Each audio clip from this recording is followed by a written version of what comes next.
100 desserts rétro revisités. Le livre va s'appeler, en fait, Nostalgie. Le titre précis, Nostalgie, 100 desserts rétro revisités. Ça va sortir dans quelques jours. Antoine Goulet, Philippe Diquet, les auteurs, sont avec moi. Bonjour à vous deux. Bonjour. Bonjour. C'est quoi un dessert rétro? En fait, c'est très large, rétro. La nostalgie est très large. Hein? C'est pour ça que le nostalgie est au pluriel.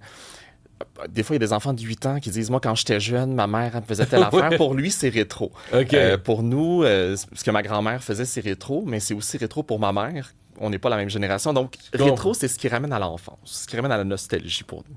Donc, c'est des genres de desserts, mais que faisaient nos grands-mères, là? Oui, en fait, on a divisé la nostalgie en 3 types de nostalgie. On a vraiment les desserts de grand-maman, qui est vraiment comme... Les classiques. Exact, on les connaît.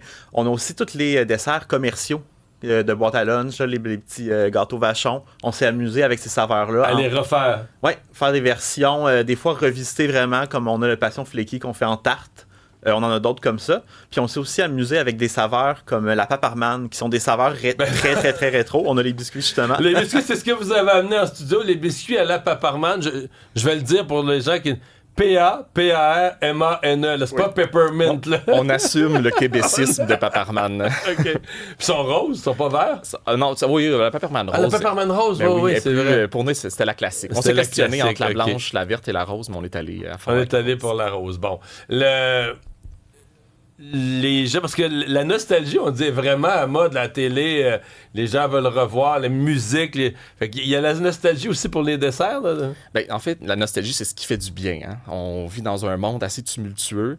La vie va vite, tout ça. Donc, on se réconforte beaucoup dans la nostalgie, que ce soit musicale ou culinaire, autour d'une bonne table. Au Québec, on aime manger, on aime la cuisine.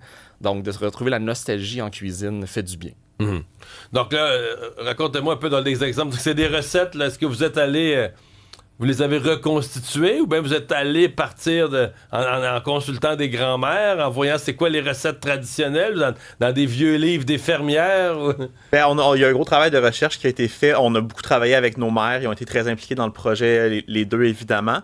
Puis après ça, on a fait l'exercice créatif, justement, des saveurs comme la Paparman, la crème de menthe. On s'est amusé les deux en tant que pâtissiers de qu'est-ce qu'on pouvait faire, comment on pouvait moderniser un peu ces saveurs-là dans un dessert en 2025.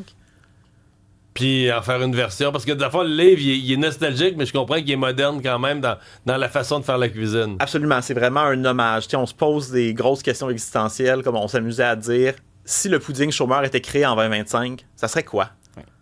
On part sur la prémisse que notre sucre à la crème ne sera jamais meilleur que celui que votre mère ou votre grand-mère. Donc, il n'y a pas de recette de sucre à la crème, mais on fait des galettes à l'avoine avec du sucre à la crème dedans. Donc, on prend ça puis on revisite parce que on veut vraiment rendre hommage aux saveurs que nos grands-mères nous ont mis de l'avant. Mais la facture du livre, même la typographie, le lettrage, la couleur... Je veux dire, on pourrait avoir l'impression qu'il a été édité en 1973. Là. Ah, absolument, on s'est gâtés. Les photos aussi, on a les tout fait. Les photos aussi, OK. Les nappes. Écoute, on est allé au Fabriqueville, on s'est gâtés dans le tissu. On voulait vraiment créer cet univers-là avec le petit côté kitsch, mais qui est assumé puis qui rappelle aussi, justement, on a tous le référent.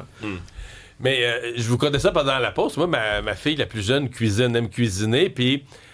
plusieurs fois, parce que moi, ma mère fait ses desserts, mettons, c'est desserts du temps des fêtes. Là. Mettons, il y a 8 sortes de carrés ou de petits gâteaux ou nomme-les, là.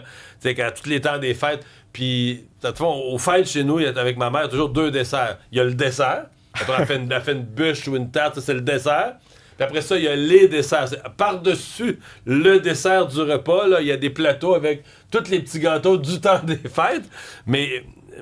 plusieurs fois, ma fille l'appelait pour savoir, ben là, t'es Nanaimo, là, comment t'es fait, qu'est-ce que tu fais? Parce que ma fille avait des recettes, mais elle disait, tu sais, qu'elle trouvait mettons, sur Internet, mais ils sont pas si bons que ceux de grand-maman. Avec qu'est-ce que tu mets, qu'est-ce que tu fais, c'est quoi la différence?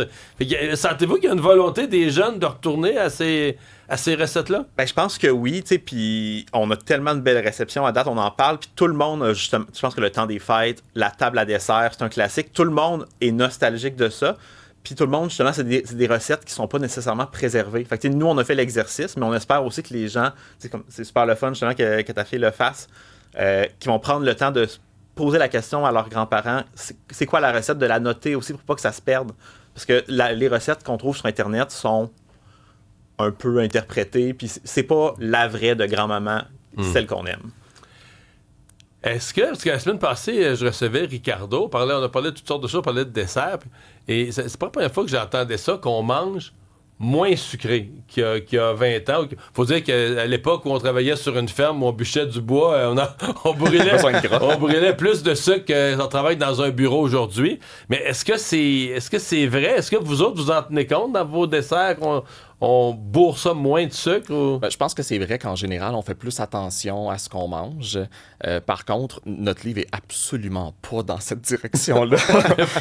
Dans la nostalgie... On n'est pas dans la nutrition, on est dans la nostalgie. Exactement. La nostalgie, ça fait du bien. On dit pas de faire des gâteaux à chaque jour, mais d'en faire un petit par semaine. Quand tu reçois... Tu sais, le dessert, ça se partage. Hein? On en mange quand on a besoin de se consoler. On en mange pour se récompenser. On en mange quand on fête. Parce qu'on n'en mange plus tout le temps. On n'en mange plus tout le temps. Ben, il y a une ou deux générations passées, le dessert... Tous les soirs. C'est ça. Ben, c'était le repas. Absolument. Entrée, plat principal, dessert. Soupe, plat principal, dessert, c'était ça un repas. Exactement. Là, le dessert, il n'est plus un automatisme. Là. Absolument pas. Puis, ce qui fait qu'étant donné qu'on en mange moins, on s'est pas gêné dans le sucre, le beurre, la farine. Et on y va grassement. Un peu moins sucré que je pense que ce que nos grands-mères faisaient. Par goût personnel, tous les deux, on aime ça un peu moins sucré, puis je pense que ça fonctionne bien. Mais la théorie, c'est que globalement, on mangerait moins sucré un peu, là, tu sais, que toute la collectivité, on a la dent moins sucrée qu'à une époque. Donc là, le livre n'est pas encore officiellement sorti. Lancement cette semaine? Oui, on lance ça mercredi. Il va être disponible partout dès jeudi. C'est un beau cadeau de Noël, ça? C'est un très beau cadeau de Noël. Sauf que là, si on le donne à Noël, ça marche pas parce qu'on peut plus faire les desserts pour Noël. Il faut en acheter 2. C'est bon. Je retiens la suggestion. Antoine Goulet, Philippe Duquet, merci d'avoir été là. Merci à vous. Salut. Sans dessert simple et qui est revisité, le sans dessert rétro revisité.